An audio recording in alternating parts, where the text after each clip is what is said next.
Hello there. If you haven't already seen this, then buckle up and watch.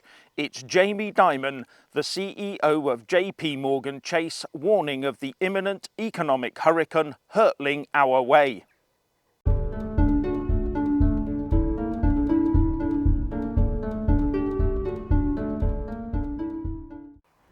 In this video, Jamie Dimon puts things in stark layman's terms, but he does refer to QE and QT. So if you're not aware, QE is quantitative easing, a central bank tool to put liquid cash into the economy, sometimes known as printing money. And QT is quantitative tightening, the removal of that liquid cash from the economy, sort of putting liquid cash through the shredder. Oh, and his observations on reducing house prices and climate change are interesting. So that to me is the bright clouds out there. But it's different. The Fed has to meet this now with raising rates and QT. And the new part of this isn't the raising rates, it's the QT. The QT we've never had QE before like this. Therefore, we've never had QT like this. So you're looking at something they're going to be writing history books on for 50 years. What was QE? What worked? What didn't work? I think a lot of parts of QE backfired. I think the negative rates was probably a huge mistake for a whole bunch of different reasons I won't bore you with now. But they're going to have to raise rates. And in my view, they have to do QT. They do not have a choice because there's so much liquidity in the system. They have to remove some of the liquidity to stop the speculation, to reduce home prices, stuff like that.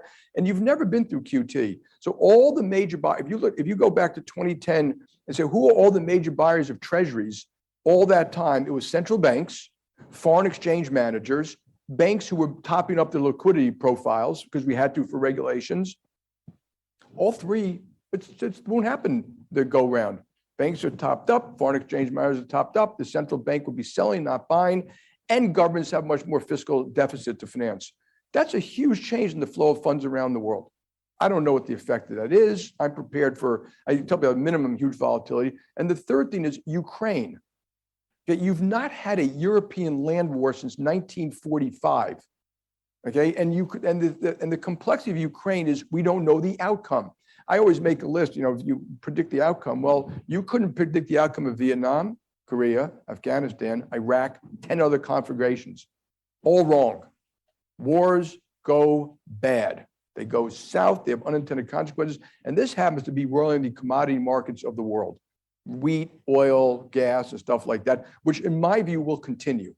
We're not taking the proper actions to protect Europe from what's going to happen in oil in the short run, and we're not taking the proper actions to protect you all what's going to happen to oil in the next 5 years, which means it almost has to go up the price. We're not investing enough money, to keep oil a number. And for all those who love climate change, if oil prices go to 175 or 150, which I kind of think is in the cards to tell you the truth, not in the immediate run, but down the road, then CO2 won't go up, down, which is everyone predicts because people buy less oil and gas. It's going to go up because all those other countries out there, the poor countries who need oil and gas to feed and heat their citizens, will not buy oil and gas, they'll buy coal. That's what's going to happen. CO2 will go up, it won't come down. And we're not dealing with these challenges. So those three things, fiscally induced growth, QT, Ukraine war. So I'm going to change the storm clouds out there because I'm an optimist. I said there's storm clouds, they're big storm clouds. It's a hurricane. Right now it's kind of sunny, things are doing fine. Everyone thinks the Fed can handle this. That hurricane is right out there down the road coming our way.